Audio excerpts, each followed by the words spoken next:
Investir dans l'immobilier en Israël, ça sonne comme une valeur sûre, pas vrai?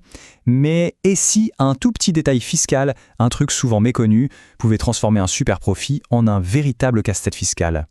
Eh bien, c'est exactement ce mécanisme qu'on va décortiquer aujourd'hui. Alors, au cœur du problème, il y a ce piège, un piège fiscal que beaucoup de propriétaires ignorent. Et souvent, ils ne le découvrent que bien trop tard. On s'imagine le scénario, la vente d'un bien immobilier se concrétise, le bénéfice semble là, à portée de main. Et puis, surprise, l'addition fiscale, elle, est bien plus salée que prévu. Ce scénario, qui est malheureusement loin d'être rare, a une cause bien précise, et on va la voir tout de suite. Oui, on parle bien d'un impôt qui peut grimper jusqu'à 66% de plus que ce qu'on avait calculé. La raison? Un concept comptable un peu obscur, souvent négligé ou mal compris, l'amortissement. Bon, l'amortissement. Qu'est-ce que c'est au juste? Et surtout, comment est-ce qu'un simple calcul peut avoir un impact aussi radical sur les finances d'un investissement? Alors pour faire simple, c'est la reconnaissance officielle, par le fisc, que la construction elle-même, le bâtiment, perd de sa valeur avec le temps. C'est logique, à cause de l'usure, du vieillissement.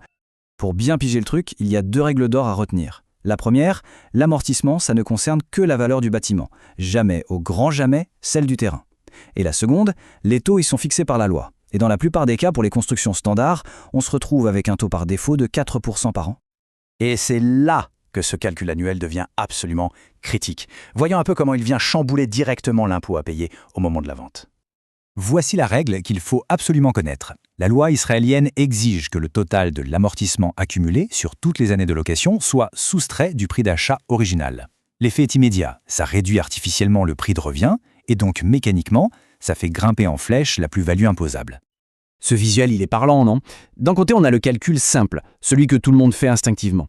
Et de l'autre, le calcul fiscal réel, celui qui intègre cette fameuse déduction. Pour bien mesurer l'impact, le mieux c'est de prendre un exemple concret, avec des chiffres. Allez, imaginons un appartement, acheté 2 millions de shekels, et puis loué pendant 5 ans. Si on applique le taux de 4%, l'amortissement total grimpe à 400 000 shekels. C'est déjà une belle somme. Et le résultat? Eh bien, si ce bien est vendu 2,6 millions, attention, la plus-value imposable n'est pas de 600 000 shekels. Non, c'est bien 1 million. Et pourquoi? Tout simplement parce que ces 400 000 shekels d'amortissement sont venus grignoter le prix d'achat de départ, du moins aux yeux du fisc. Alors attention, ce résultat, ce n'est pas une fatalité. En fait, il dépend directement du régime fiscal qui a été choisi, année après année, pour déclarer les revenus locatifs. On va donc explorer les 3 régimes fiscaux possibles. Chacun a des conséquences vraiment très différentes sur le long terme. Et c'est là, précisément, que se joue une décision qui est tout sauf anodine, une décision vraiment stratégique. Le régime à 10%. Il est très populaire, c'est vrai, parce qu'il est simple. Mais attention, gros warning, la loi est formelle là-dessus. En choisissant ce régime, on accepte d'office que l'amortissement soit déduit lors de la vente. C'est exactement pour ça que c'est une véritable bombe à retardement fiscal. L'autre option, c'est le régime d'exonération, le fameux PITOR. Là, c'est encore plus complexe. Pendant longtemps, le fisc a imposé la déduction de l'amortissement même si aucun impôt n'était payé sur les loyers. Bon, des décisions de justice récentes ont un peu nuancé les choses, mais franchement, le paysage juridique reste très flou. Et au final, c'est au propriétaire de prouver son bon droit. Chaque régime, c'est un compromis, un arbitrage différent. On voit bien ici que le régime progressif, qu'on appelle aussi au réel, c'est le seul qui est vraiment cohérent du début à la fin. Il permet de déduire l'amortissement chaque année. Du coup, l'augmentation de la plus-value à la fin, c'est la conséquence logique du système, ce n'est plus une mauvaise surprise qui tombe du ciel. On arrive donc à une conclusion qui est essentielle. Ce qui peut paraître être un choix facile et simple sur le court terme peut en réalité créer de très sérieuses complications financières plus tard.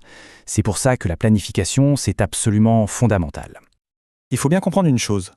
La manière de déclarer ses revenus locatifs, ce n'est pas juste un petit détail administratif, une case à cocher. Non, c'est une décision stratégique majeure qui va conditionner directement la rentabilité finale de tout l'investissement immobilier. Ignorer cette histoire d'amortissement, c'est vraiment prendre le risque de voir un investissement qu'on pensait rentable se transformer en véritable cauchemar fiscal.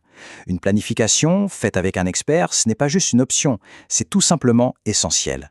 Et ça nous amène à la question finale. La stratégie immobilière qu'on a mise en place est-elle vraiment, mais alors vraiment, à l'épreuve du fisc?